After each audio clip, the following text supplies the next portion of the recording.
થતું, અહીંથી તો બહુ મોટું કામ ચાલુ થાય છે. હજુ તો ધારાસભ્ય તમે બનાવ્યો છે.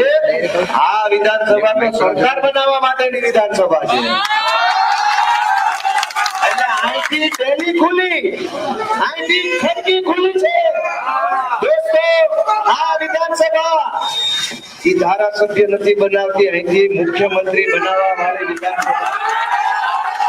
અને એટલે તમે અત્યારે ખડકી ખોલી છે, બાયું ખોલ્યું છે. આખા રાજમાર્ગનો ગઢનો ડેલો ખોલવાનું કામ પણ આજથી ચાલુ કરવાનું.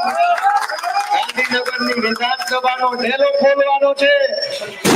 હજારો ગરીબો, લોકો, આમ જનતાના સપનાઓ, આશાઓ પૂરી કરવાનું કામ આપણે બધાએ કરવાનું છે.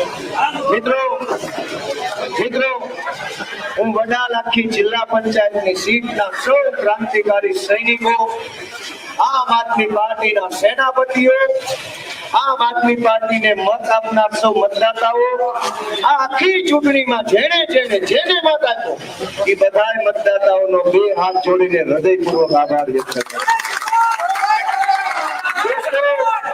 સરદાર પટેલ એ આપણા ગુજરાતના મોટા પુત્ર છે.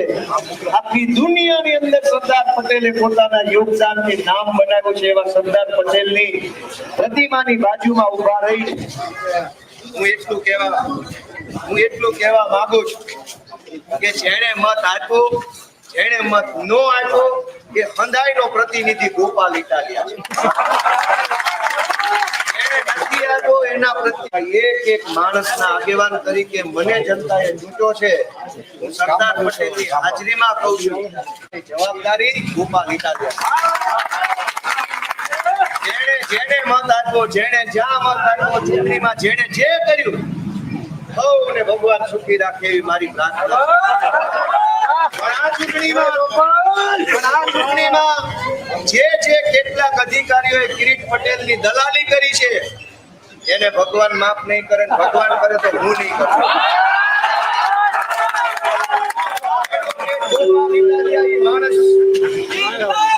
જેણે કિરીટ પટેલની દલાલી કરવાનું કામ કર્યું આ ચૂંટણીમાં, એને ગોપાલ ઇટાલિયા માફ નહીં કરે.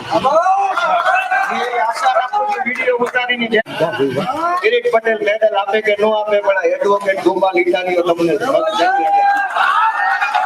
કેમ કે આ ચૂંટણી ગોપાલ ઇટાલિયા લડતો નહોતો. આ ચૂંટણી આમ જનતા લડતી હતી. તમે જનતાનો દ્રોહ કર્યો છે.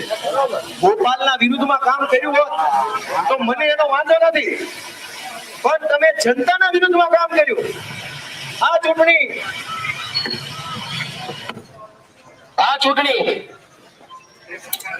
ચૂંટણીમાં ઉમેદવાર જનતા પોતે હતી. કરોડો લોકો એક આશા લઈને, એક સપનું લઈને આ ચૂંટણીનો હિસ્સો બન્યા હતા. મારી શું વિસાત, મારી શું ઓકાત કે ઓવડી મોટી સરકારો સામે બાંધી લઉં. તમે ચૂંટણી લડતા હતા, કરોડો લોકો ચૂંટણી લડતા હતા. પોતાના સપના માટે, પોતાના ભવિષ્ય માટેની ચૂંટણી જ્યારે જનતા લડતી હતી, ત્યારે કેટલાક લોકોને કિરીટ પટેલની દલાલી દેખાતી. હું ફરીથી કહું છું, જનતાની માફી માંગી લેજો ભાઈ. જેણે પાપ કર્યું હોય એને માંગી લેજો. ભૂલ્યા વગર શરમમાં રહેતા નહીં, નગર અફસોસ થશે. કેમ કે આ જીત ગોપાલ ઇટાલિયાની જીત નથી. ગોપાલ બહુ નાનો માણસ છે. આ જીત કરોડો લોકોના સંકલ્પની, મનોબળની જીત છે. દોસ્તો, આ જીત તમને પૈસા વેચ્યા, દારૂ વેચો, પોલીસ મોકલી, ગુંડાઓ આવ્યા, કાળી સ્કોર્પિયોએ ડાક વાળી દીધો આખા વિસાવદર વિધાનસભાની ચૂંટણી દરમિયાન. પણ તમારો સંકલ્પ, તમારું મનોબળ અને તમે લીધેલો નિર્ણય એટલો શક્તિશાળી છે કે દારૂ, પૈસા, ગુંડાની તાકાત ધ્વસ્ત થઈ તમારા સંકલ્પની તાકાત જીતી છે. દોસ્તો, આપ સૌને આશ્વાસન આપું છું, બાંહેધરી આપું છું, સંકલ્પ લઉં છું કે હજારો લોકોએ મારા ઉપર જે વિશ્વાસ મૂક્યો છે, એ વિશ્વાસ ક્યારેય હું ખોટો નહીં પડવા દઉં. ગોપાલ ઇટાલિયા ડોકું કપાવી નાખશે, પણ જનતા માટે ગોપાલ ઇટાલિયા જનતા માટે લડવામાં એક ઇંચ પાછું પગલું નહીં ભરે. હું ચૂંટણી નહોતો જીત્યો, ક્યારેય હું પાછો નહોતો હટ્યો. હવે તો તમે મને પ્રેમ આપ્યો છે, હવે તો તમારા પ્રેમના કે તમે કેશો ને સુધી લડી લેશો. દોસ્તો, આ ચૂંટણી આખા ગુજરાતે આની નોંધ લીધી છે, કેમ કે આજથી અહીંયા ક્રાંતિનું પરિવર્તનનું બીજ રોપાઈ ગયું છે અને રોપણી થયા પછી ઉપરવાળાએ વરસાદે આપી દીધો. એટલે ઉપરવાળો ઈચ્છે છે કે ક્રાંતિ થવી જોઈએ ગુજરાતમાં, પરિવર્તન થવું જોઈએ. ઈ હજાર હાથ વાળો ઈચ્છે છે અને જે ભગવાન ઈચ્છે ઈ થઈને રહેશે. દોસ્તો, આજનું આ પરિણામ એ આખા ગુજરાતના હજારો લોકોને એક નવી આશા જન્માવનારું છે. કરોડો લોકોને એક હિંમત આવી, આશા જાગી કે હવે કંઈક થશે, હવે કંઈક થાય, હવે કંઈક બોલશે. આખા ગુજરાતને ભાજપે બાનમાં લીધું. એક બાજુ ગુંડાઓ, ગામડે ગામડે ભાજપના માણસોએ ગુંડાઓ જેવું કામ કરી અને ગામને મલકને લોકોને બાનમાં લીધા છે. સરકારી તંત્રમાં બેઠેલા કેટલાક લોકોએ ભાજપના પટ્ટા પહેરી લીધા છે. તમામ જિલ્લામાં કેટલાક એવા અધિકારીઓ જેણે પણ લોકોને બાનમાં લીધા છે. મારી ગુંડાઓની વિનંતી છે અને ભાજપની ગુલામી કરતા કેટલાક સાહેબોની વિનંતી છે કે આજથી તમારે સુધરવું હોય તો તમારી જવાબદારી એ સુધરી જાજો ભાઈ. આ જનતા જાગી ગઈ છે, આ જનતા જાગી ગઈ છે. જનતાએ એમનો નિર્ણય લઈ લીધો છે કે હવે પછીના ગુજરાતમાં ગુંડા નહીં ચાલે, તાનાશાહી નહીં ચાલે. હવે પછી ગુજરાતમાં આમ જનતાના મનનો સંકલ્પ ચાલવાનો છે. દોસ્તો,